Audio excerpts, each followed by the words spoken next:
channel. Hello.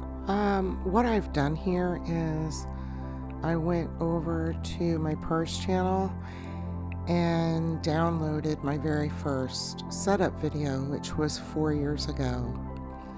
Now, I have not used this Agenda from Louis Vuitton since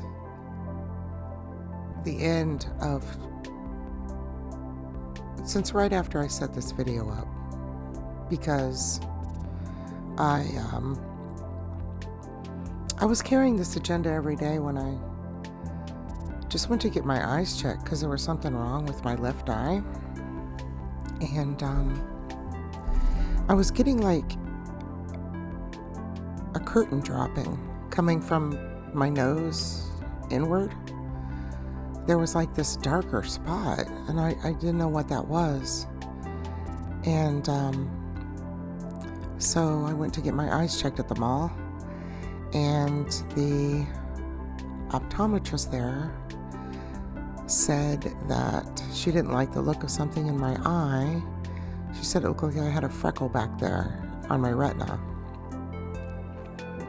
Well, under my retina, pushing it up. And but I knew that there was a sense of urgency when she set up an emergency appointment for me the next day with an ophthalmologist in the area to check out this spot that they had found in the back of my left eye. And so I went,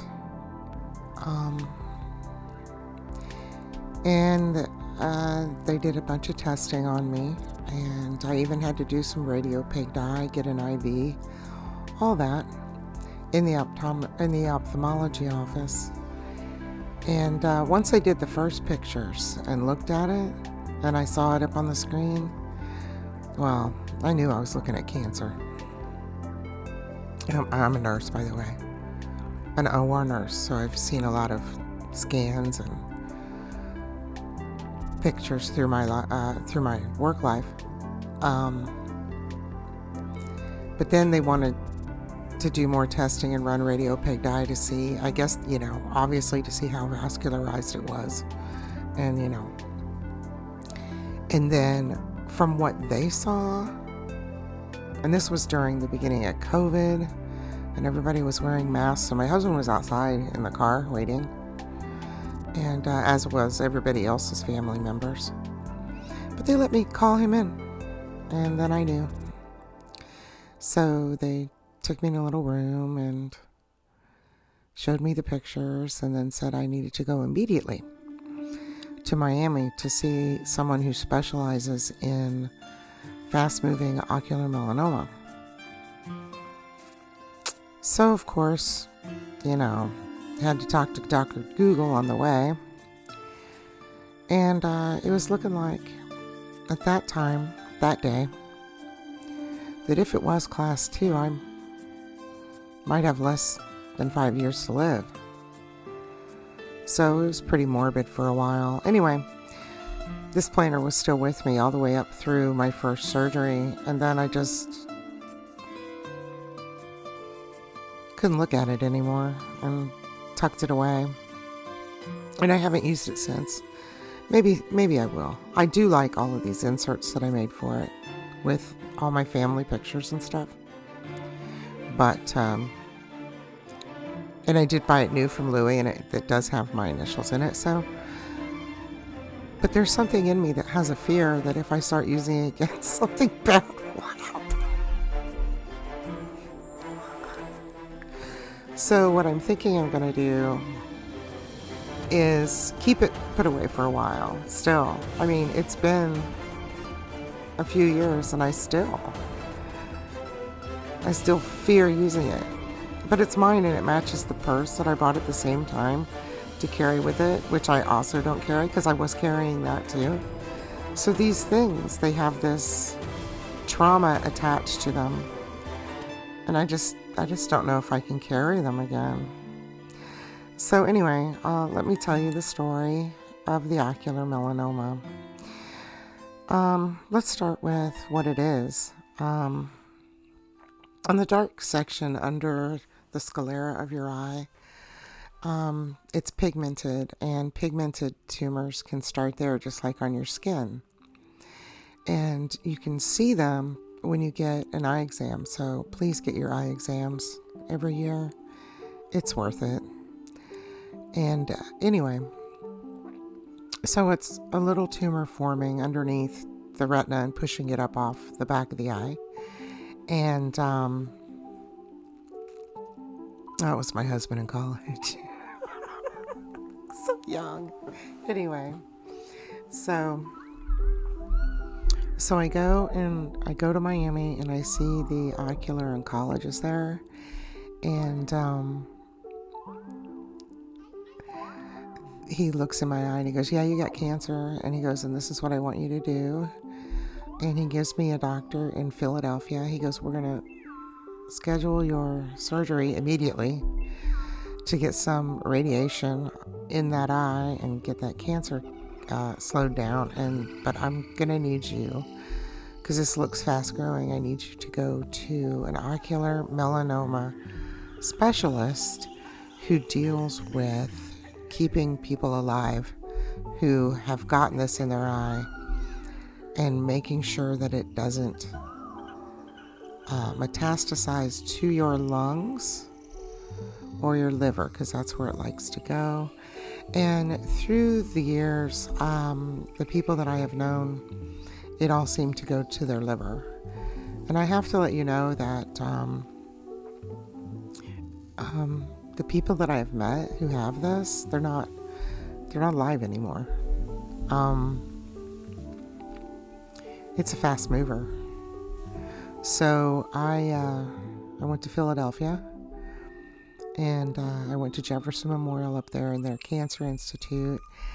And after my first my brachytherapy for the cancer on the back of my eye, which is where they sew a radiated plaque to the back of your eye, and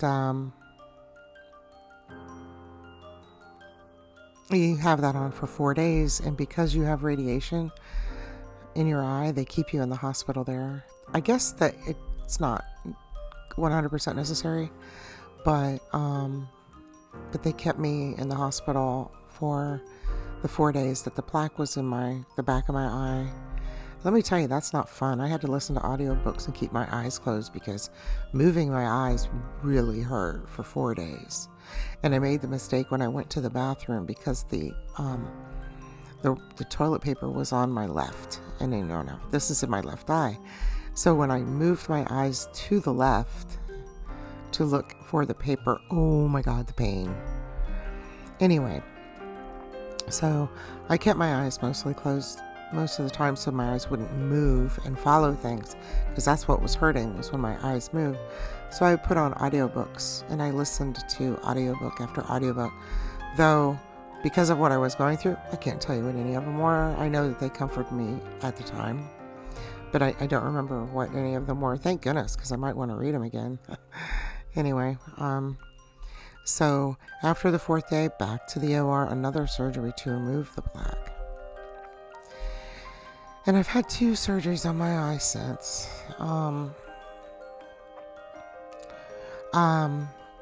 I have retained only very blurry lights and shadow vision, with a little clear spot in the lower left-hand corner. So it's hard for my brain.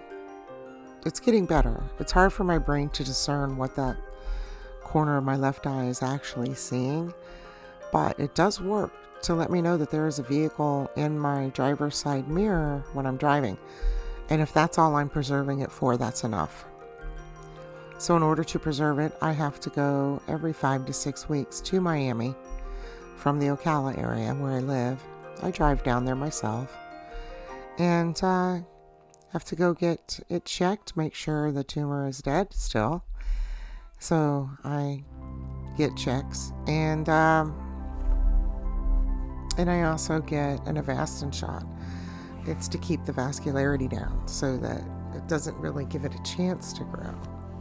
But When I went to Philadelphia, what they did is a lot of blood testing and stuff. And they put me on a year of prophylactic oral chemotherapy. And I was sick for a year from it, just absolutely sick. So, I didn't care about YouTube at that time. I couldn't. You just can't do anything when you're sick to your stomach. Now, if I hadn't have been so sick to my stomach for a year, I probably would have kept doing YouTube, but I didn't.